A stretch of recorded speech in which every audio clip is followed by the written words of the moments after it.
So I don't know, can you guys all hear me better without the mic? Okay. No.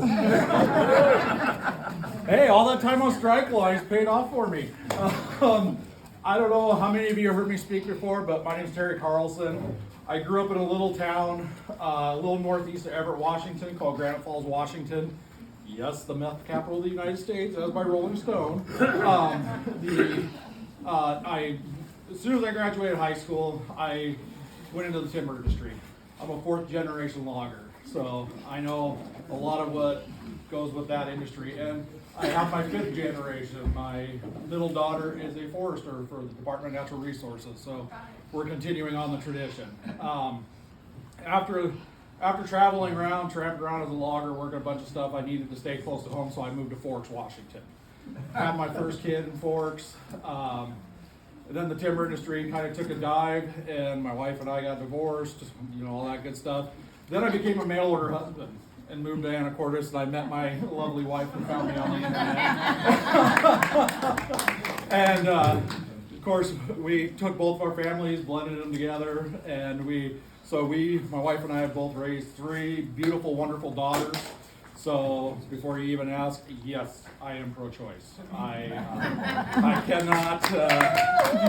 can't let anybody take any rights away from my girls. They had a hard enough time dating with me as their dad. They don't need their rights taken away.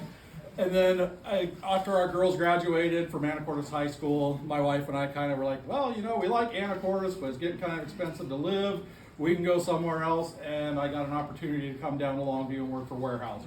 So that was my first union job. So getting into that job, I jumped head first into the union. So I've spent a bunch of my time in the union as an officer. I've been organizing other shops into our union, helping unionize people. In that time, unionizing those people, I found that it was really, really a good feeling to give people their rights and their needs and fight for them. Get them a working class wage, get them their health insurance, get them their retirement, get them their family time.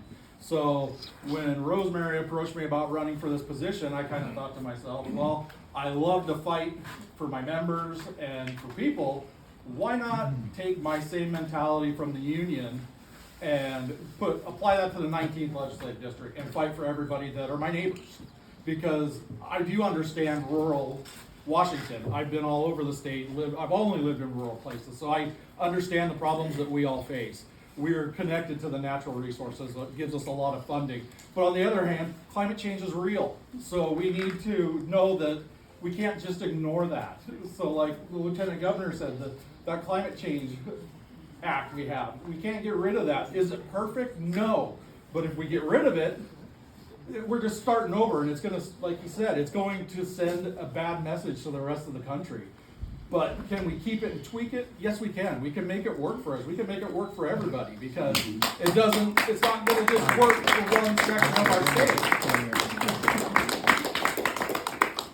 So with that being said, you guys all know I'm a fighter, because I fight for people. I'm out on the strike lines. Granted, this was odd. I don't have a bullhorn. I'm usually pretty used to that.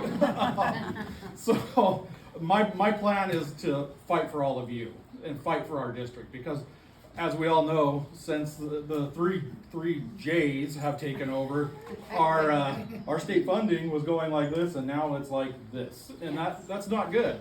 We have real problems here that we need to address. We need infrastructure, because we need to attract businesses to our area. We need rural health care, because rural health care is always forgotten about.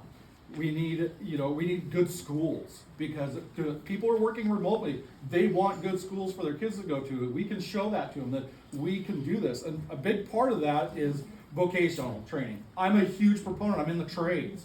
So part of my platform is we need to help our schools, our public school systems, not only train kids to go to college, but also train them for a career when they get out of high school. Yeah. Because it's important. Not everybody is collegiate material, and we are really in between a rock and a hard spot right now, for skilled tradesmen. Exactly. Unions go. Yep. So, I mean, I agree with that 100%. But they're both viable routes. I'm somebody who went vocational straight out of high school, and then I decided, oh, well, logging's not exactly easy on you, so I don't think I'm going to retire from this, so I went and got a degree. So I've been on both sides of the track. I received my degree from Washington State University 2 years ago in psychology, so I've applied that to my union, but getting that degree has also opened my eyes to a lot of the inequities we see in rural parts of our country, and how important these things are to help lift all of us up and make us equal with everybody else. So, you know, that's just me. If you guys elect me, I'm gonna fight for you. And as far as like in my voters pamphlet, that phone number that is in my voters pamphlet goes straight to this phone. So I will receive that call. If I get elected, that phone number is not going away. You guys have a phone number to me, and I will always respond to you with any problem. And the nice part is we have a team. Mike, Andy, and I have become really good friends. We talk all the time. We all have about the same ideas. So electing all three of us will be a huge benefit to all of us, because we're going to be able to, between the three of us, get it through the House and the Senate what we need. Because we're all on the same path. We're not working for the party. None of us want to advance further than what we are. We're doing this for you guys because that's what we need. We want to fight for everybody. We have that certain thing that we want to be of service, and what better way to be of service to our neighbors and make this a great place to live. So with that, I could say vote for all three of us and get us through this. Thanks, everybody.